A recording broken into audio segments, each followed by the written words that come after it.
கால்வாயிலிருந்து வீசிய கடும் துர்நாற்றம். எட்டி பார்த்தபோது கால்வாய்க்குள் இருந்த பாலித்தீன் கவர். பாலித்தீன் கவருக்குள் இருந்த இளம் பெண்ணின் கை, கால்கள். மழைநீர் வடிகாலில் மிதந்த மற்றொரு பாலித்தீன் கவருக்குள் இளம் பெண்ணின் தலையும் உடல் பாகங்களும் கிடந்ததால் பேரதிர்ச்சி. இளம் பெண்ணை துடிக்க துடிக்க கொன்று உடலை துண்டு துண்டாக வெட்டிய காட்டு மிராண்டியார். குலை நடுங்க வைத்த பகீர் சம்பவத்தின் பின்னணி என்ன?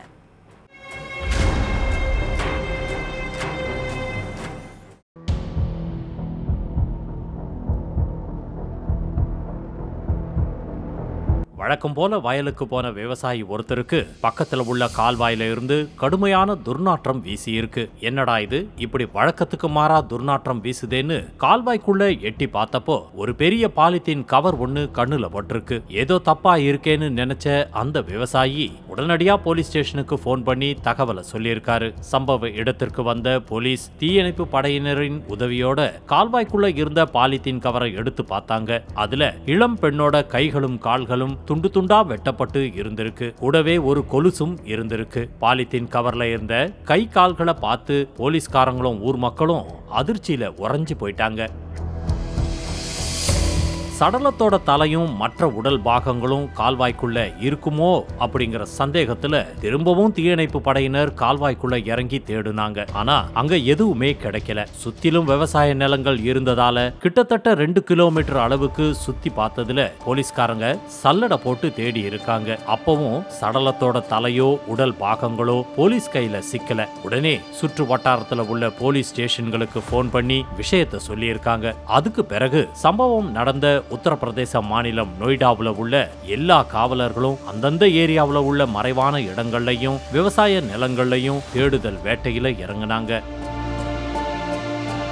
அதோட பாலித்தீன் கவர் கடந்த இடத்தை சுத்தியுள்ள 200க்கும் அதிகமான சிசிடிவி கேமராக்களையும் ஆய்வு பண்ணாங்க. இவ்வளவு போராடியும் போலீஸுக்கு எந்த துப்புமே கிடைக்கல. இதுக்கு நடுவுல நொய்டாவுல உள்ள சித்தார்த் விஹாரி நகர்ல உள்ள வடிகால்கள்ல இருந்து ஒரு மூட்டைய போலீஸ் கைப்பற்றினாங்க. அதை திறந்து பார்த்தப்போ அதுக்குள்ள இளம்பெண்ணுடைய தலையும் உடல் பாகங்களும் கிடந்திருக்கு. ஆனாலும் அந்த இளம்பெண் யாரு என்னங்கிற எந்த விவரமும் தெரியாததால போலீஸ்காரங்க குழம்பி போயிட்டாங்க. அதையடுத்து கைப்பற்றின கொலுசு, கை கால்களை தனித்தனியா போட்டோ எடுத்து அதை போஸ்டரா ரெடி பண்ணாங்க. கிட்டத்தட்ட 1000 போஸ்டர்களை அடிச்சு அதை ஊர் பூரா உள்ள முக்கிய இடங்கள்ல பொதுமக்கள் கண்ணுல படுற மாதிரி ஒட்டுனாங்க. ஆனா அதுலயும் எந்த க்ளூவும் கிடைக்கல.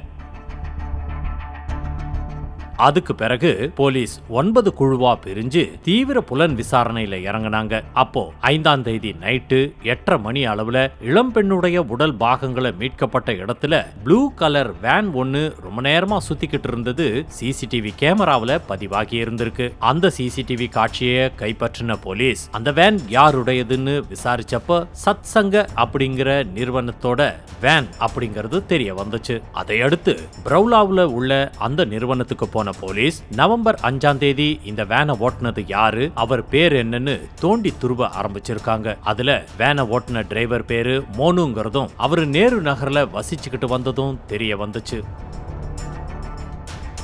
அதுக்கு பிறகு அங்க போன போலீஸ்காரங்க இளம்பெண் உடல் பாகங்களை கைப்பற்றினதை பத்தி மோனு கிட்ட விசாரணை நடத்தினாங்க. அப்போ இந்த கொலுசு யாருடையதுன்னு கேட்டிருக்காங்க. வீட்டுல இருந்த ஒரு சிறுமி இது எங்க அம்மாவுடைய கொலுசுன்னு சொல்ல மோனுக்கு உச்சந்தலையில இருந்து உள்ளங்கால் வரைக்கும் வேர்த்து கொட்டி இருக்கு. அதுக்கு பிறகு மோனு கிட்ட விசாரிக்க வேண்டிய விதத்துல விசாரிச்சதுல பல திடுக்கிடும் தகவல்கள் வெளிச்சத்துக்கு வந்துச்சு. உத்தரப்பிரதேச மாநிலம் நேரு நகரை சேர்ந்த பிரீத்திங்கிற இளம்பெண் கணவரோட ஏற்பட்ட கருத்து வேறுபாட்டால தன்னுடைய 2 மகள்கள் கூட தனியா வாழ்ந்துகிட்டு இருந்திருக்காங்க. இதுக்கு நடுவுல அதே ஏரியாவை சேர்ந்த மோனு கூட பிரீத்திக்கு ஏற்பட்ட பழக்கம் நாளடைவுல தகாத உறவா மாறி இருக்கு. கடந்த சில மாசங்களாவே 2 பேரும் அடிக்கடி தனிமையில சந்திச்சுக்கிட்டு இருந்திருக்காங்க. இந்த விஷயம் மோனுவோட குடும்பத்துக்கு தெரிஞ்சு பிரச்சனை வந்திருக்கு. மோனுக்கு ஏற்கனவே திருமணமாகி 2 பொண்ணுங்க இருக்காங்க. அதையடுத்து தன்னை கல்யாணம் பண்ணிக்க சொல்லி பிரீத்தி மோனு கிட்ட கேட்டிருக்காங்க. தனக்கு ஏற்கனவே கல்யாணமாகி குழந்தைங்க இருக்கிறதால மோனு கல்யாணத்துக்கு மறுப்பு சொல்லி இருக்காரு. இது சம்பந்தமா பிரீத்திக்கும் மோனுவுக்கும் இடையில பிரச்சனை ஏற்பட்டிருக்கு. என்ன ஏமாத்திரலான்னு நினைச்சா நாம 2 பேரும் ஒன்னா எடுத்துக்கிட்ட போட்டோஸ உன் குடும்பத்தார்கிட்ட ஊரார்கிட்டையும் காட்டி பிரச்சனை பண்ணுவேன்னு பிரீத்தி மோனுவை மிரட்டி இருக்காங்க. அதோட உன்னோட 2 மகள்களையும் தவறா சித்தரிச்சிருவேன்னு சொல்லி இருக்காங்க. இதனால ஆத்திரமடைஞ்ச மோனு பிரீத்திய கொல்ல முடிவு பண்ணியிருக்காரு. அதுக்காக நவம்பர் 5ஆம் தேதி வெளியே போலான்னு சொல்லி பிரீத்திய தான் ஓட்டுற வேன்ல கூட்டிட்டு போயிருக்கான் மோனு. போற வழியில பரோட்டாவையும் மேகியையும் வாங்கின மோனு ஒரு இடத்துல வேனை நிறுத்தி 2 பேரும் சாப்பிட்டு இருக்காங்க. அதுக்கு பிறகு பிரீத்திய வேனுக்குள்ளேயே வச்சு கோடாரியால கழுத்தை அறுத்து துடிக்க துடிக்க கொன்னு இருக்கான். அதுக்கு பிறகு பிரீத்தியோட சடலத்தை கை தனியா கால் தனியா தலை தனியான்னு மொத்தம் 7 துண்டுகளா வெட்டி அதை 2 பாலித்தீன் கவர்ல போட்டிருக்கான். ஒன்னு கால்வாயிலையும் இன்னொன்னு சித்தார்த் பிஹாரி நகர்ல உள்ள வடிகால்லையும் வீசிட்டு பரோலால உள்ள வீட்டுக்கு போய் வேனை இரவோடு இரவா சுத்தம் பண்ணி இருக்கான். அதுக்கு பிறகு தாய் இல்லாம வீட்டுல இருந்த பிரீத்தியோட மகள்களை தன்னுடைய வீட்டுக்கு கூட்டிட்டு போய் கவனிச்சுக்கிட்டு இருந்திருக்கான். விசாரணையில இந்த மொத்த உண்மையையும் வெளிச்சத்துக்கு வர கொலையாளி மோனுவை அரெஸ்ட் பண்ணி சிறையில அடைச்சிட்டாங்க.